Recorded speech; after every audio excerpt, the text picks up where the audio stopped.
बिस्मिल्लाहिर्रहमानिर्रहीम। अस्सलाम वालेकुम। कैसे हैं आप सब? Welcome back to my channel cook like star.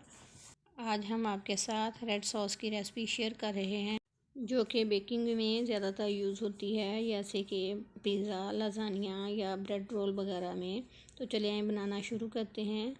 इसके लिए मैंने आधा किलो टमाटर ले लिए हैं और थोड़ा सा पानी डाल के तो मैंने अब इसे उबालने के लिए रख दिया है। छिलका थोड़ा नरम हो जाता है तो हम इसे निकाल लेंगे। ये छिलका नरम हो गया है तो अब मैं थोड़े ठंडे हो जाते हैं तो इनकी स्किन रिमूव कर दूंगी। स्किन रिमूव करके तो इन्हें चॉप कर सकते हैं, मगर मैं इन्हें ब्लेंड कर लूँगी।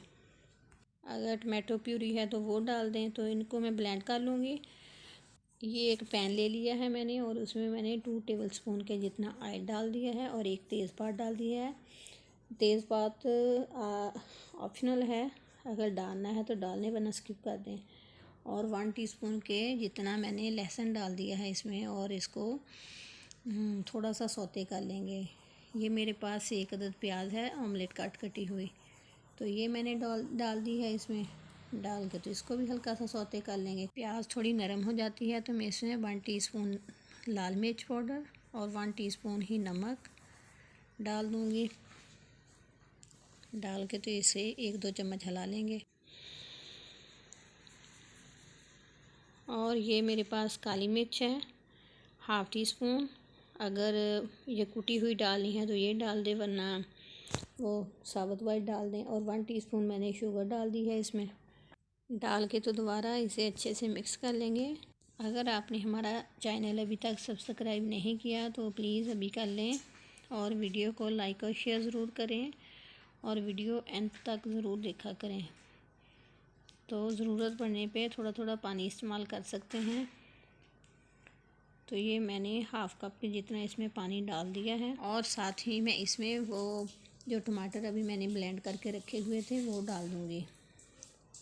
डाल के तो इसे थोड़ी देर के लिए कवर कर देंगे। टमाटर का पानी थोड़ा खुश्क होता है तो मैं इसे ब्लेंड कर लूँगी। अगर प्यूरी डाली है तो ब्लेंड करने की ज़रूरत नहीं है। तो मैंने वो ब्लेंड करके डाले थे तो उसके टुकड़े थोड़े मोटे रह गए थे, तो मैं दोबारा इसे ब्लेंड कर लूँगी और इसका एक स्मूथ सा पेस्ट तैयार कर लेंगे। तो ये मैंने ब्लेंड कर ली है और हम दोबारा इस पेस्ट को उसी पैन में डालकर चूल्हे पे रख देंगे।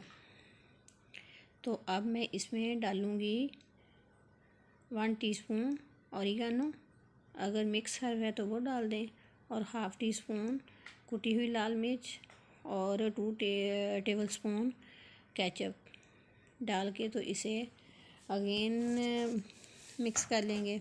2 टेबलस्पून सिरका भी मैंने डाल दिया है इसमें। अब ये थोड़ी थिक हो गई है तो अब मैं इसे उतार लूँगी। इंशाल्लाह अगली रेसिपी हमारी इसी से रिलेटिव होगी।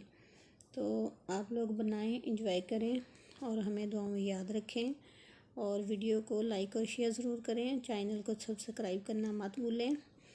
इन हालात में अपना और अपने प्यारों का ख्याल रखें। अल्लाह हाफिज़।